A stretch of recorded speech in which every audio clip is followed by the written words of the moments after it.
between like November of 21 and mid 22, I lost, at least on paper, about 70% of my net worth. You can imagine, it was not a pleasant experience, and I'd gotten to a point where I was like, oh, I'm pretty good. Like I'm in a good spot. I hit my number, like I'm in a good place. Um, and then I'm now like at 30% of that, right? 6 months later.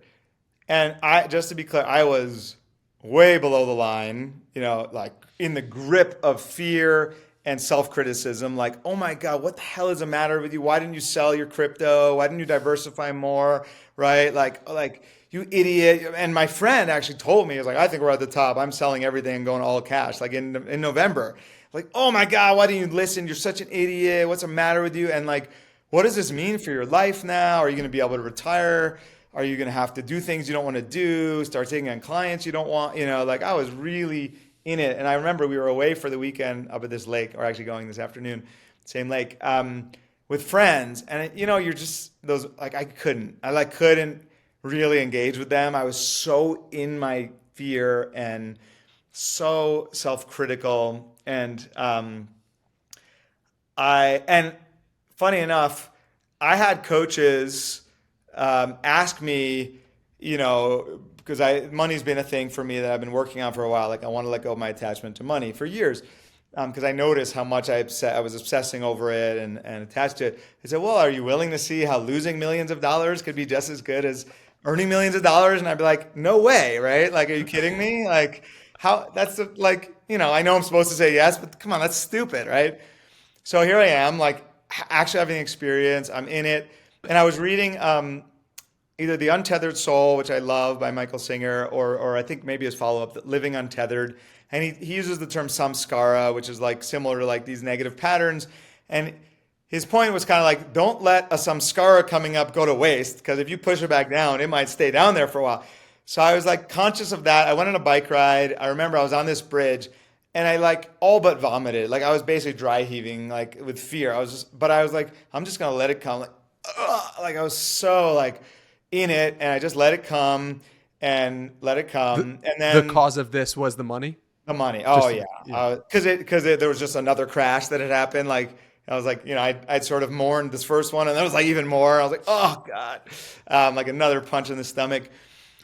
So I was starting to shift, I think, in just like feeling all the fear, just letting it, And then on the way home, my wife asked me, she's like, "Well, what do you love about yourself that has nothing to do with your money or success?" And it was like such an obvious, simple question. I was like, "Well, I'm just like a kind, fun-loving, caring guy." And it was such a poignant moment for me because I really had this like shit. I was like, "Yeah, what if that's enough? Like, what if that's really enough?" And I can see how the opposite of my story was true. Like me losing that money, I can genuinely in this moment see was an absolute gift. And it allowed me to be liberated from my attachment to money in a way that no other NLP exercise, conscious leadership, like to actually viscerally experience the thing that I was like maybe most scared would happen and like what that would mean about me and my life. It happened, and I was like, I'm okay. I'm fine. Like to viscerally know that. And that was like one of the most powerful examples for me of like my mind just judges reality and judges outcomes and just say, oh, this is the good one, this is the bad one, right? Making money, clearly better than losing money, right? Who would argue with that? And then I lost a bunch of money and I was like, wow, that actually served me better than if I had doubled my money. And Yeah. that really helped me like embrace this idea that everything is happening for us. Like if even that, I could be like, I can truly see how that was for me. Now, it's self-fulfilling because I chose to get present, do my work, use it, alchemize it, see it as a gift, use it to let go of attachment to money, but that's how life is. I think, I had a mentor who said, I don't think we live in a benevolent or a malevolent universe. I think we live in a mirroring universe. Mm. which I think is partially why there's so much discord in the world. It's like we all get to be right.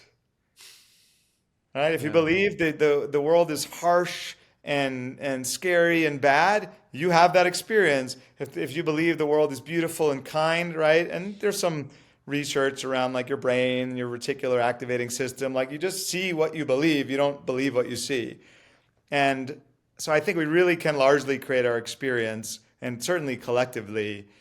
Uh, so I want to share that example of the opposite of my story being just as true as my initial story.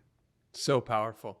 Thank you for sharing it. And because, you know, you've shared so much and I'm so grateful for it. Like really like thank you for your stories. Thank you for your vulnerability and honesty and truthfulness. You know, I think that a lot of times it happens so fast, our thoughts, Mm. that if we don't reflect on them in any way, it can be it's like almost like a real TikTok feed if someone would just like look at the thoughts and we don't spend time like thinking about what that actually means, where that comes from.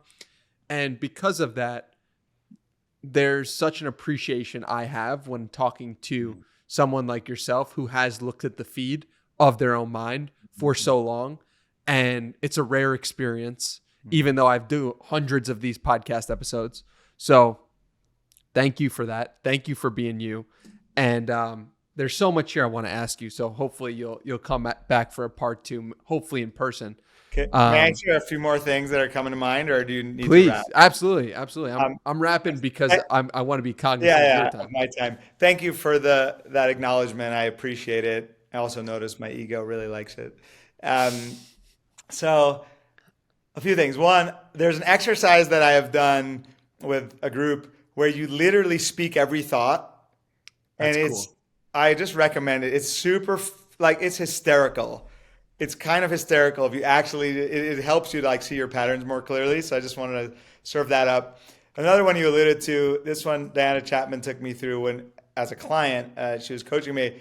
She said, imagine you remove the chip in your brain that's responsible for the thought, I am Danny. I am Dave Kashen.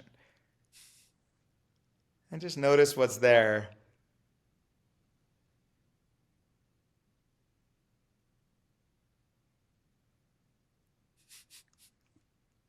There's nothing there for me.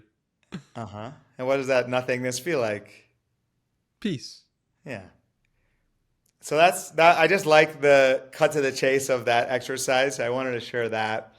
And then I mentioned that going into Hoffman, one of my intentions was to play bigger. And I asked you before, like, can I guess, promote something that's coming up from a place of wanting to serve, like wanting people to be aware of something that might serve them. So one of the things that I felt inspired coming out of Hoffman, I felt I could literally feel my courage in a way that I didn't have access to it before. And so in that, what I felt called to do was to create courses that are more like public facing, because most of my work has been one-on-one or inside of companies. And I've had a number of clients be like, dude, you gotta like get yourself out there. Like people would really benefit from this. Like, why are you just doing this one at a time?